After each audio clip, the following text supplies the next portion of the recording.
What's the most important skill in the English language? Speaking. So let's learn some phrasal verbs that you can use when speaking English. Hello, my name is Maddie from POC English and welcome to another lesson. In this lesson, we're going to learn 10 phrasal verbs that are very common and you can use when you're speaking in English. Phrasal verb number 1, catch up.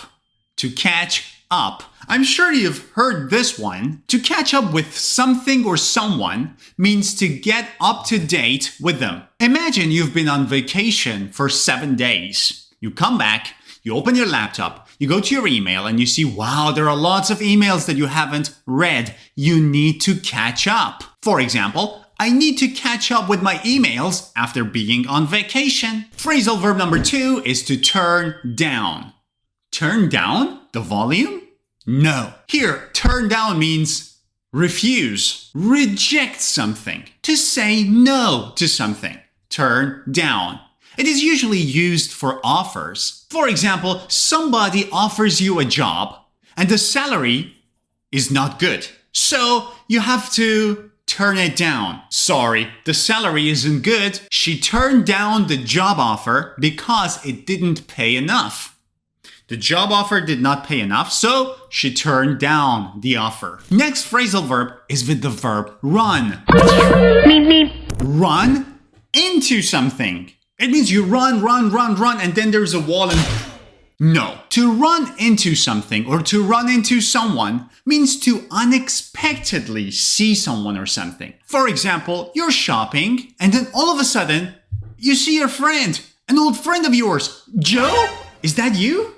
That's Joe, my old friend. For example, I ran into an old friend at the grocery store yesterday. I ran into an old friend. I was doing grocery shopping and all of a sudden, oh my God, is that you? We have another phrasal verb with a similar meaning, come across. To come across something or someone means to find or to meet someone by chance. You see, it's kind of similar. Imagine you're browsing the internet. You're not looking for anything in particular. All of a sudden, you come across an interesting article.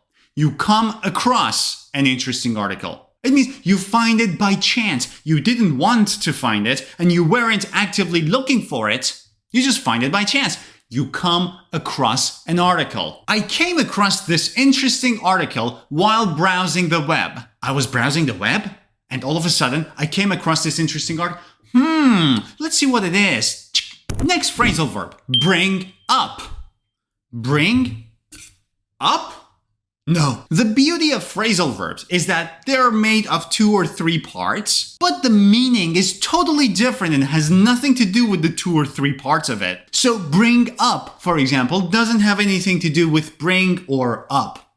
Bring up means to introduce a topic into a conversation. For example, there's a meeting and there is an important issue that you need to discuss. So in the meeting, you need to bring it up.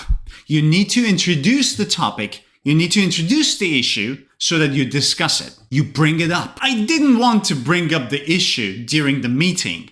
I wanted to do it after the meeting. So far, we've learned 5 phrasal verbs. Now, I want to show you how you can use these phrasal verbs to write a short text or to speak. Yesterday, I decided to catch up on my emails after being on vacation for a week. While going through my inbox, I ran into an old friend's email, which I hadn't seen in years.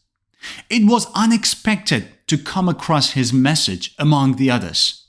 Feeling nostalgic, I decided to bring up the idea of meeting for coffee. This short paragraph, I've used 4 of the phrasal verbs that we learned. Catch up, run into, come across, and bring up. You see, it's very easy to use these phrasal verbs when you're writing something or when you want to speak. And that's what I want you to do. I want you to take a piece of paper and a pen, start making sentences using these phrasal verbs, and then link the sentences together to make a paragraph. And then when you have 2 or 3 paragraphs, put them together to write a text. So you go from a sentence to a paragraph to a text. And when you want to review this lesson, what can you do?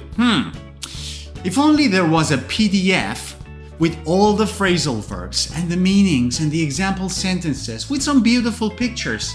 Is there such a thing? Yes! If you want to have the summary of this lesson and the summary of all my other YouTube video lessons in one book, you can download my Ultimate English book.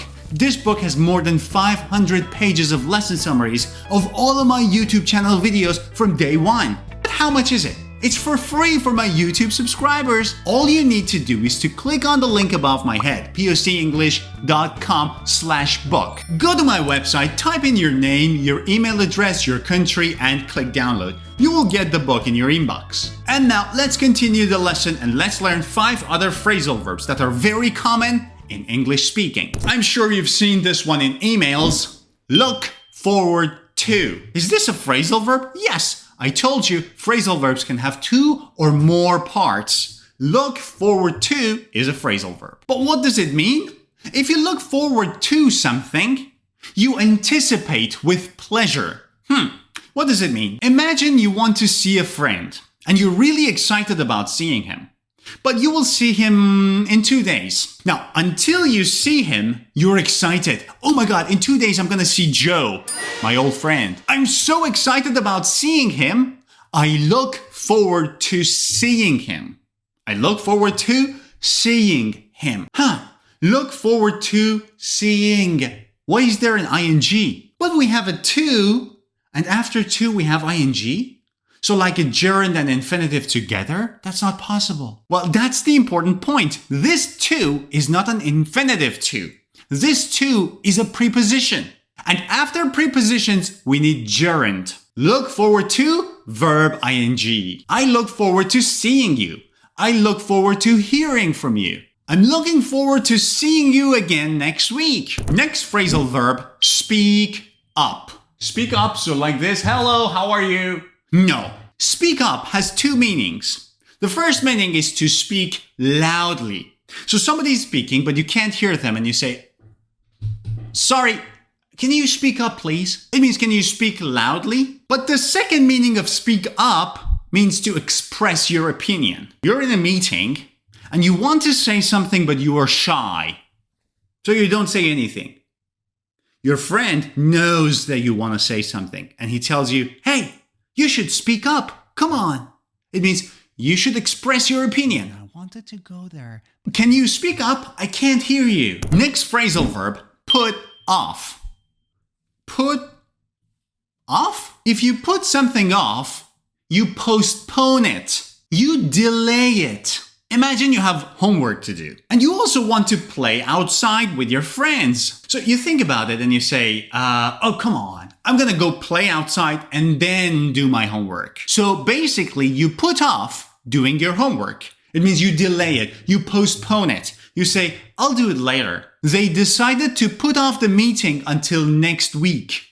They decided to put off the meeting until next week. It means they decided to postpone it. We don't have time this week, so let's put it off until next week. Phrasal verb number 9, hang out. To hang out means to spend time or to socialize with a group of people or with someone. For example, if I hang out with Joe, my friend, we spend some time together. We maybe go to a restaurant or to the movies. We have fun. We talk and we laugh.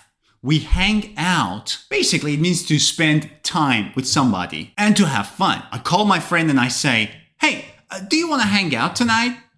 Do you want to hang out tonight? It means, do you want to come over, or maybe I come over, or maybe we go out and we start talking to each other and have some fun. Socialize, hang out. And now the last phrasal verb. Before we get to this last phrasal verb, if you're enjoying this lesson, don't forget to give it a thumbs up. And if you're new to my channel, click subscribe. Phrasal verb number 10, go through. Go through. What does it mean? If you go through a difficult situation, it means you experience a difficult situation. For example, let's say that you failed your exam. Your friends call you and say, hey, do you want to go play outside? And you're very sad and you say, hey, listen, I really can't. I'm going through a tough time right now. I'm going through a difficult situation right now. I failed the exam and I need a few days to recover mentally. I'm going through a tough time. She's going through a tough time right now. She is going through a tough time right now. So, we've learned 5 other phrasal verbs. And now, let me show you how to use them in a paragraph. I'm really looking forward to the weekend when I can hang out with my friends at the park. Last time, we had to put off our gathering due to bad weather, and I didn't say anything. But this time, I'll speak up. In this short paragraph, I've used 4 of the phrasal verbs that we learned. Look forward to, hang out, put off, speak up. And that's it, guys. I hope you've enjoyed this lesson. Don't forget, the way to remember these phrasal verbs is to take a piece of paper and a pen and start writing down sentences. Putting the sentences together, creating paragraphs, and putting the paragraphs together, creating a text. And that's it. See you.